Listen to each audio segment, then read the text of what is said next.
자, 계속 갈까요? 이제 우리 무형자산의 삼각과 관련된 이야기 같이 한번 해볼게요. 여러분들, 유형자산처럼 여러분들 삼각방 되게 많고 이러진 않으니까요. 예, 너무 언짢아하지 마시고요.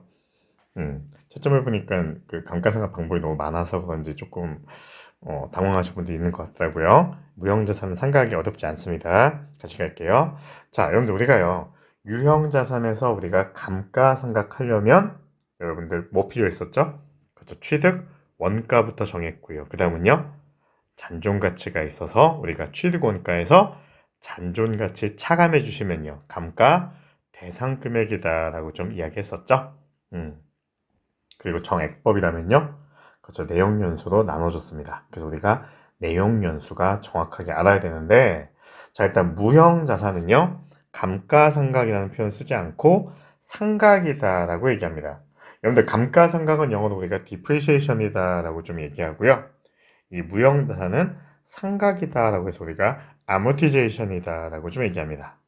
진짜 없어진다는 겁니다. 상각이라는 얘기는 정말로 없어지는 거예요. 여러분들 유형자산은요. 정말 기간이 경과된다고 그 자산이 직접적으로 없어지는 게 아니기 때문에 감가상각 누계기다라고 하는 개정 과목을 사용했고요. 우리 무형자산은요. 그냥 직접 상각해버립니다. 자, 그래서 먼저 내용연수 볼게요. 자, 내용연수가 유한한 무형자산만 상각하게 되어 있고요. 내용연수가 비한정인 무형자산은 상각하지 않습니다.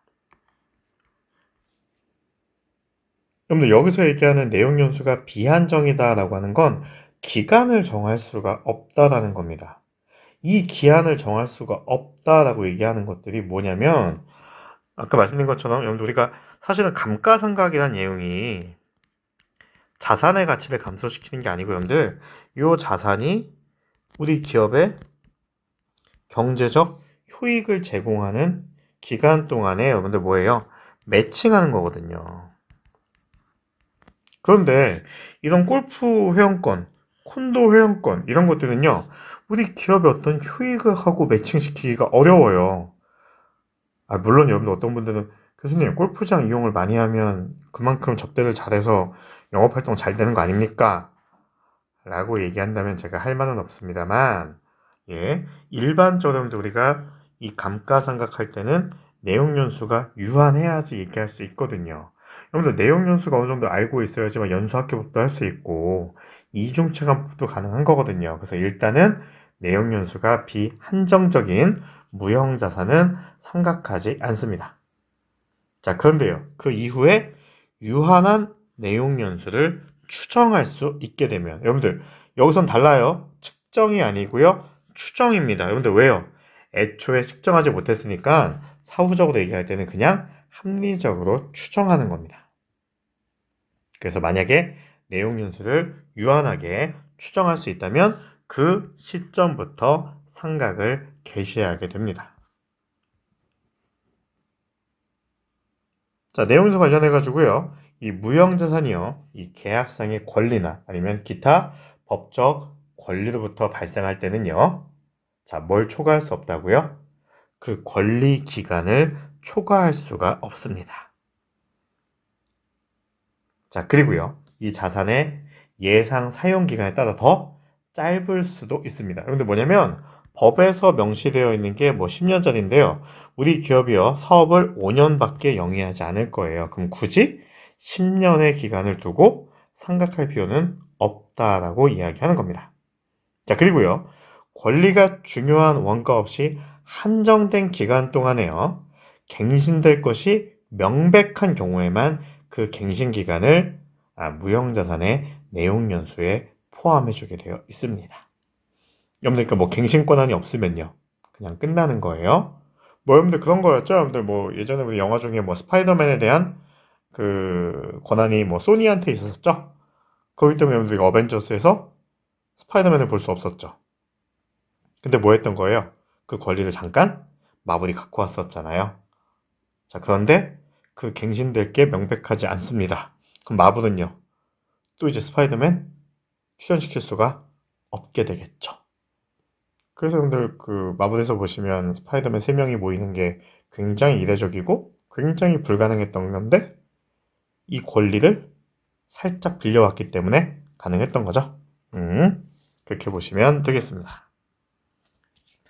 자, 그럼 만약에 여러분들 우리가요, 내용 연수가 유한한 무형자산이다 라고 얘기하면요, 이 상각 대상금액, 취득원가에서 잔존가치 차감해준 상각 대상 금액을요, 내용 연수 동안 체계적인 방법으로 배분합니다. 여러분들 여기 보시면 체계적인 방법으로 배분하다 라고 얘기하니까요, 맞아요. 무슨 방법이든 적용할 수 있다는 겁니다. 여러분들 내용 연수 정확하게 알고 있으니까 정액법도 가능하고요, 정률법도 가능하고요, 이중차감법도 가능하고 연수학계법도 가능하겠죠. 체계적인 방법으로 배분하시면 되는데요. 아주 특별한 경우를 제외하고는요, 잔존가치는 무조건 무형자산은 0으로 보고 있습니다. 왜 그러냐면요, 여러분들 눈에 보이지도 않는 거예요. 어떻게 알아요? 관리하기가 너무 어려워요. 그래서 잔존가치는 그냥 없는 걸로 봅니다. 근데 여러분들 뭐 아주 특별한 경우가 있어요. 뭐 무조건 내 걸 사겠다. 뭐 내 친구가 있는데 야, 나 네 거 무형자산 너무 좋아 보여. 내가 무조건 살게. 라고 하는 게 있다면 그 친구가 뭐 10,000원에 사겠다라고 하면 잔존가치 그냥 10,000원 남겨놓고 할 수도 있겠죠. 그런 특별한 경우를 제외하고는요, 무형자산과 관련된 잔존가치는 그냥 0으로 보시면 되겠습니다. 자, 그리고 언제부터 한다고요? 그렇죠. 무형자산이 사용 가능한 시점부터 상각을 시작합니다. 죄송해요. 제가 또 한 번 실수한 것 같네요. 감가상각 아니에요. 상각입니다, 여러분들. 사용 가능한 시점부터 상각하는 겁니다. 그래서 여러분들 우리가요, 이 개발비와 관련해서요, 발생 연도부터 상각하시는 게 아니고요, 뭘 개발하는 거예요? 어떤 기술 개발하는 거잖아요. 그래서 그 기술을 사용할 수 있는 시점부터 상각합니다. 그럼 그 전까지는 여러분들 우리가 개발비는요, 마치 그 건설 중인 자산처럼 쌓아두는 거예요. 그래서 개발비, 건설 중인 자산, 건설 중인 자산, 건설 중인 자산 해놓고 뭐 할 수 있대요? 그 기술을 사용할 수 있을 때부터, 그때부터 상각을 시작해 주시면 되겠습니다. 자, 이게 중요합니다, 여러분들. 만약에 여러분들 우리가요, 소비되는 형태를 신뢰성 있게 결정할 수 없을 때는요, 기본적으로 그냥 정액법을 사용해서 상각해 줍니다. 여러분들 감가상각 아니에요. 제가 위에 실수했어요. 죄송합니다. 상각이에요. 자, 그리고요, 이 제조 과정에서 사용되는 무형자산의 상각과 같은 이런 다른 자산의 생산에 소모되는 경우에는요, 재고자산 등 다른 자산의 장부금액에 포함되어 있습니다. 여러분들 무슨 얘기냐면, 내가 가지고 있는 무형자산이요, 어떤 특정한 제품에 투입되고 있는 거라면 그 자산의 원가로 집어넣어 주라는 얘기입니다. 그래서 여러분들 아까 제가 얘기했던 차변의 감가상각비, 그 대변의 뭐 그 자산 이렇게 얘기했고, 그 감가상각비를 뭐 제가 개발비에다가 집어넣었잖아요. 앞에 여러분들 여기 분개 보시면 제가 이렇게 끊어놨잖아요. 이렇게 끊어놓은 거. 자, 이런 게 여러분들 뭐예요? 지금 얘기했던 요 5번째 특징과 관련된 이야기라고 보시면 되겠습니다. 다른 자산의 장부금액에 포함되게 된다는 겁니다. 자, 그래서 여러분들 우리가 상각 어떻게 하시냐면요, 이렇게 생각합니다. 차변에요, 감가상각비가 아니고 무형자산 상각비라고 이렇게 표현해 주시고요. 자, 대변에는요, 맞아요, 여러분들. 상각이라고 얘기하는 건 그 자산 직접적으로 없애주는 걸 이야기하고 있습니다. 그래서 여러분들 만약에 개발비다라고 하면 차변에 무형자산 상각비 얼마라고 얘기해 주시고요. 대변에는요, 그 자산인 개발비 이렇게 그냥 넣어주시면 되겠습니다. 그래서 여러분들 이 무형자산은요, 눈에 안 보이는 거기 때문에 관리를 좀 하셔야 되는데요. 그래서 우리가 매 회계연도 말에요, 한 번씩 검토합니다. 뭐를요? 잔존가치는 맞는 건가? 상각기간은 적절한 건가? 상각 방법도 적절한 것인가? 라고 한 번씩은 검토를 해주셔야 되고요. 자, 만약에 우리가요, 요 잔존가치나 상각기간, 상각 방법을 변경하면요, 추정의 변경으로 보고 전진법으로 회계 처리하게 되어 있습니다. 여러분들 유형자산도 우리 감가상각비 관련된 거 뭔가 내용이 바뀌었을 때요. 그냥 지금 시점부터 이렇게 얘기했었죠. 그게 바로 전진법이에요. 지금부터 잘하자라고 하는 건데요. 무형자산도 마찬가지로 전진하게 된다는 겁니다. 자, 그리고요. 만약에요. 회수가능가액이 장부금액보다 작을 때는요. 손상, 차손을 인식하게 되어 있습니다. 자, 그리고요. 내용연수가 여러분들 유한한 것만 우리가 한정적인 것들만 삼각했었고요. 내용연수가 비한정인 무형자산은요. 삼각하지 않고요. 매년 자산의 가치가 손상되었는지 검사해서요. 손상차손 인식 여부만 결정하시면 되겠습니다. 그래서 매 회계기간마다가요. 내용연수가 비한정인 게 맞는지 일단 검토하고요. 1차적으로 아직도 내용연수가 비한정이야? 알 수 없나? 좋아. 알 수 없다면요. 그 다음에 뭐라고요? 혹시 자산의 가치가 손상되지 않았나 싶어서 손상차손을 검토하게 된다는 겁니다. 자, 근데 만약에요. 이 자산은 이제 더 이상 비한정이 아니에요. 그럼 뭐 하라고요? 유한한 무형자산으로 변경해서요. 변경한 연도부터 상각을 게시해 주시면 되겠습니다. 간단하게 정리하면 우리가 무형자산은요. 뭐 하면요. 내용연수가 유한한 것만 삼각하다 이런 겁니다. 뭘 하고요? 잔존가치를 0으로 보고요. 그 내용연수가 비한정인 건요. 그냥 가지고 있다가 뭐만 검토하라는 거예요. 손상만 검토해서 손상차손 인식하고요. 만약에 내용연수가 유한하다라고 하면 그때부터 상각 게시하면 된다. 이런 이야기를 하면 되겠습니다.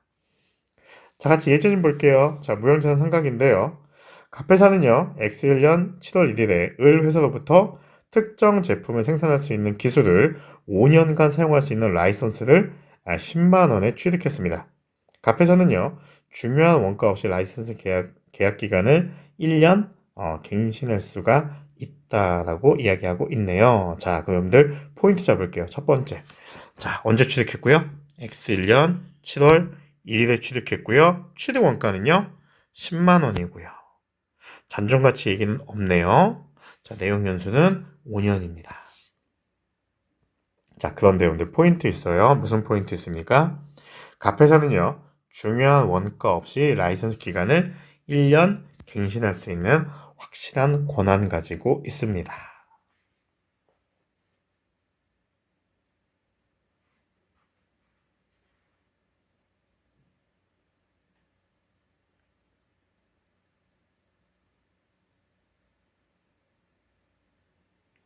그럼 여러분들 총 내용 연수는 몇 년으로 보실 수가 있을까요?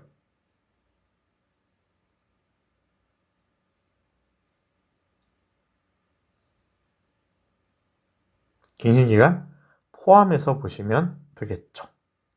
그러니까 총 몇 년이에요, 여러분들 우리가요? 사실은요. 6년으로 봐야 되는 게 맞습니다. 총 내용 연수는요. 5년에다가 1년 더해서 6년을 여러분들 우리가 봐줘야 될 겁니다. 근데 이게 맞아요. 저희 교재 이거 약간 좀 미스난 거 있을 수도 있어요.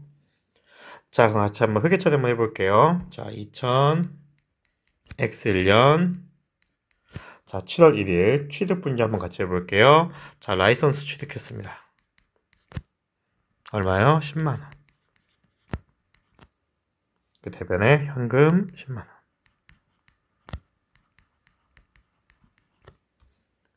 자, 이제 2000 X1년 12월 31일 자, 이 라이선스와 관련된 상각 한번 해보겠습니다. 자, 여러분들 취득 원가는 10만원이고요. 잔존가치 없습니다.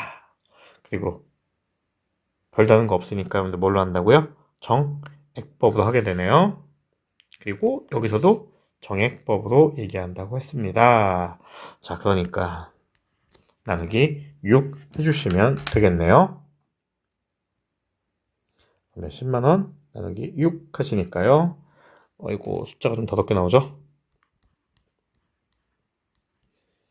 자, 반올림해서 한 요 정도 나오게 되겠네요. 자, 그런데 여러분들 이게 답이 아니죠, 여러분들? 자, 취득한 게 언제예요? 7월 1일이니까 월할 생각해야 되죠. 6개월 치니까요. 뭐 8,334원 정도 할까요? 차변에 무형자산 삼각비 8,334 대변에요. 감가상각 누계액이 아니고요. 예, 그 자산 이렇게 갑니다. 이렇게 해주시면 되겠습니다. 여러분들 내용 연수는 6년이 맞아요. 왜 그러냐면요. 중요한 원가 없이 라이센스 경약 기간을 1년 갱신할 수 있다면 요 갱신 기간을 포함해서 내용 연수를 정해야 됩니다. 그래서 6으로 나눠주는 게 맞아요. 6으로 나눠주시는 게 맞습니다.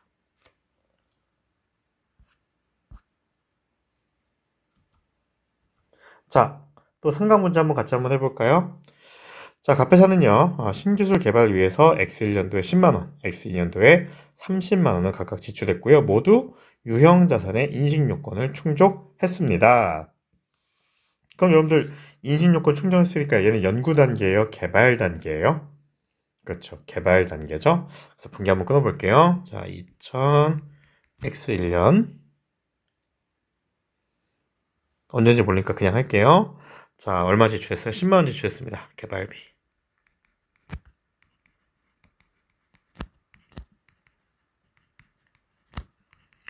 현금 10만원 이렇게 할까요? 그리고 2000X 2년도에도 개발비 지출했습니다. 얼마요? 30만원.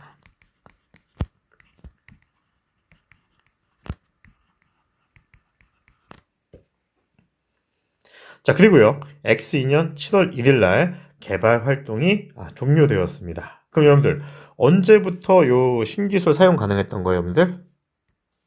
요 신기술 사용 개시 기간이요. 그렇죠. 2000X2년 7월 1일부터 사용했으니까 이때 기준으로 이제 상각 시작해야 되는 거죠. 자, 그런데요. 자, 요거 하시면서요. X2년 10월 1일에 신기술의 법적 보호를 위해서 특허권 취득했고요. 이 특허권은 2만원 지출했습니다. 그럼 여러분들 이 신기술과 별도로 인식하라고 했으니까요. 그럼 별도로 인식할까요? 2000X2년 10월 1일에 특허권 취득했습니다.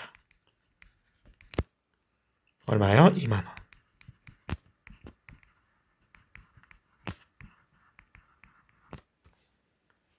자, 그리고요. 갑회사는요. 개발비의 내용 연수는 10년. 그리고 특허권의 법적 권리 기간은 5년으로 했다고 하니까 이렇게 생각하시면 되겠네요. 자, 그러면 2000X2년 12월 31일. 자, 삼각해 볼게요. 자, 개발비 먼저 생각해 볼까요, 여러분들? 자, 개발비는요. 10만원, 30만원, 취득원가 40만원이고요. 내용연수 10년이니까 매년 상각 얼마씩? 4만원씩 상각해 주시면 되는데요. 자, 7월 1일부터 사용했으니까요. 6개월 치면 되겠죠. 그래서 얼마? 2만원만 하시게 되겠네요. 그래서 옆에 쓸게요. 자, 개발비 상각합니다. 얼마요? 2만원. 자, 엔드. 자, 특허권은요? 자, 법적 기간 5년이니까요. 자, 매년 얼마씩 생각하는 걸까요? 2만원 나누기 5 하시니까요.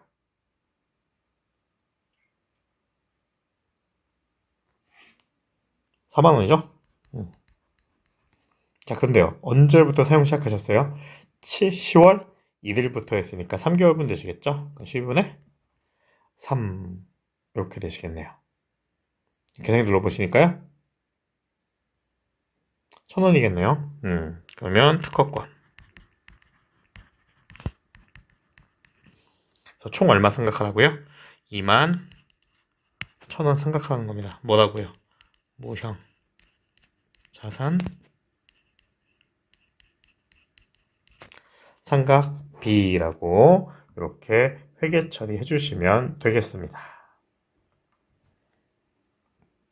별거 없죠? 네. 자, 무형자산도요. 유형자산처럼 재평가 모형 적용할 수 있습니다. 자, 여러분들 복습 한번 할까요, 여러분들? 자, 재평가 모형은요, 무조건 해야 되는 거 아닙니다. 뭡니까? 맞습니다. 원가 모형이나 재평가 모형 중 하나를 선택하시면 되겠고요.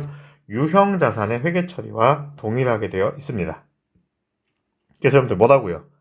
자, 만약에 원가 모형 선택하시면 정리 좀 할까요? 만약에 우리가 원가 모형 선택하시면 뭐가 되는 거예요? 그냥 취득하시고요. 그 다음 뭐 하시는 거예요? 감가 상각하시는 거였죠? 그리고 혹시나 있다면 뭐 손상의 징후가 있으면 손상 검토하시는 거고요. 자, 재평가 모형은요.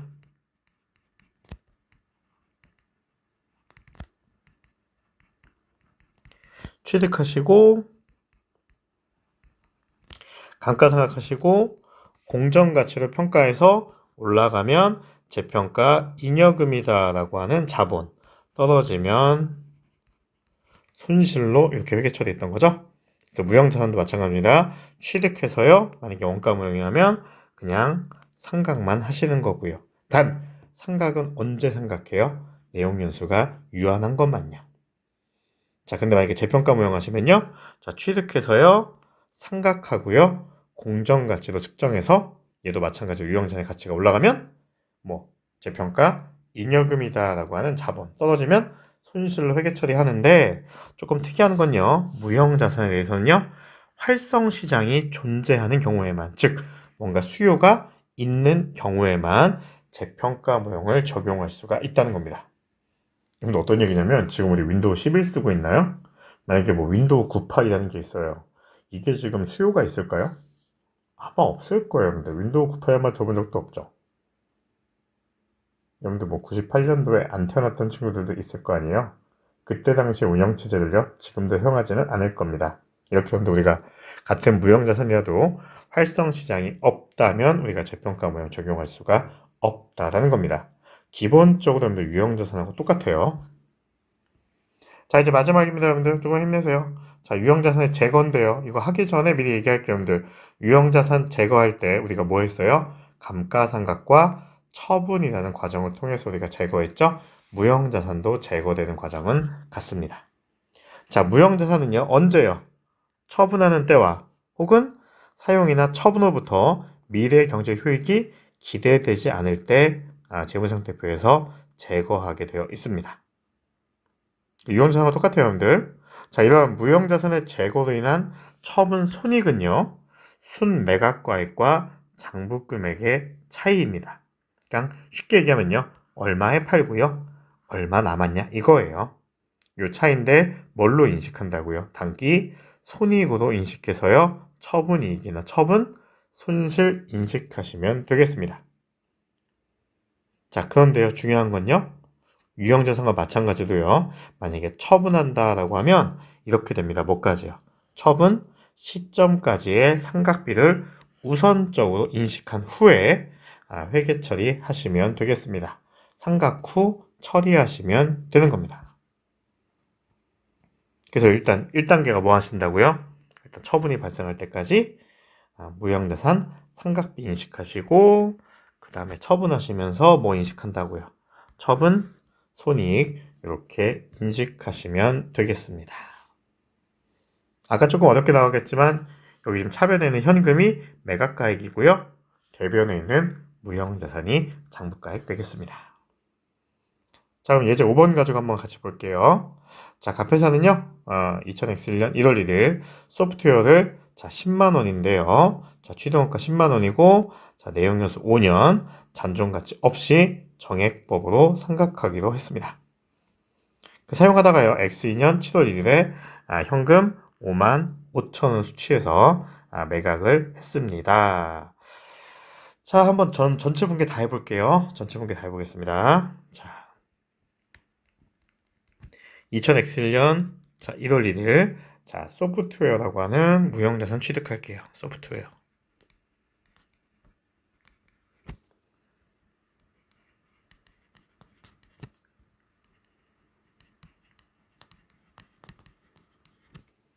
현금 10만원이시고요. 자, 2000X1년 12월 31일. 자, 이제 삼각할게요, 여러분들. 정액법을 삼각하고요. 5년 동안 하니까 매년 얼마씩? 2만 원씩 삼각하시면 되겠습니다. 차변에 무형자산 삼각비 2만 원. 자, 대변에는요, 직접 삼각하니까 소프트웨어.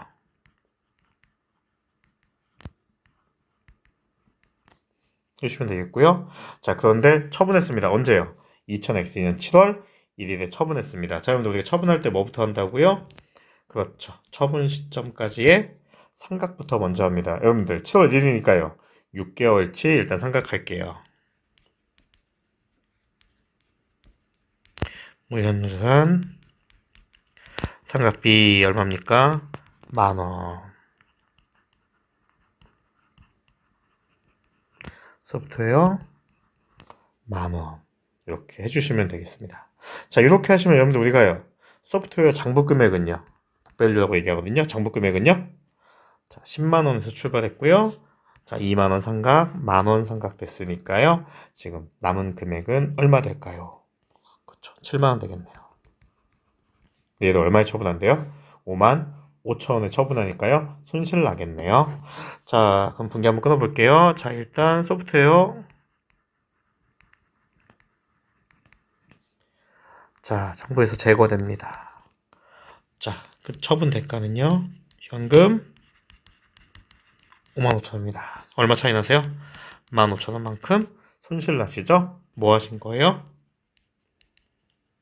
무형 자산 처분 손실 되시겠죠. 무형자산 처분 손실. 글씨 좀 안 보이시나요?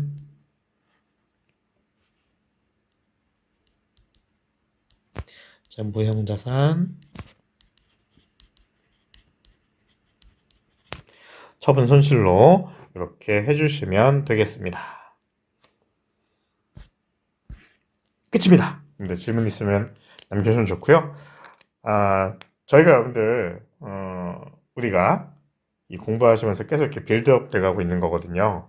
그래서 보시면 앞에 있는 강의를 안 보시면 뒤에 있는 것들이 조금 어려워질 수도 있습니다. 그래서 좀 가급적이면 복습을 좀 해주셨으면 좋겠고요. 꼼꼼하게 봐주셨으면 좋겠습니다. 지난주 시험이어서 이번 주에도 수업을 꽉 채워서 하면 너무 좀 힘드실 것 같아서 오늘 무형자산까지만 좀 이야기하고요. 제가 퀴즈 하나 낼게요, 여러분들. 자, 저희 8회차 퀴즈는요, 요겁니다, 여러분들. 자, 우리 여러분들 내용 연수가 비한정인 무형자산은요, 삼각하지 않고 이것만 검토하게 되어 있습니다. 뭘 검토해야 되는지 저에게 알려주시면 좋을 것 같습니다. 자, 여러분들 긴 시간 동안 고생 많았고요. 저하고는 또 다음 주에 다른 이야기로 재미있게 만나도록 하겠습니다. 네, 수고했습니다.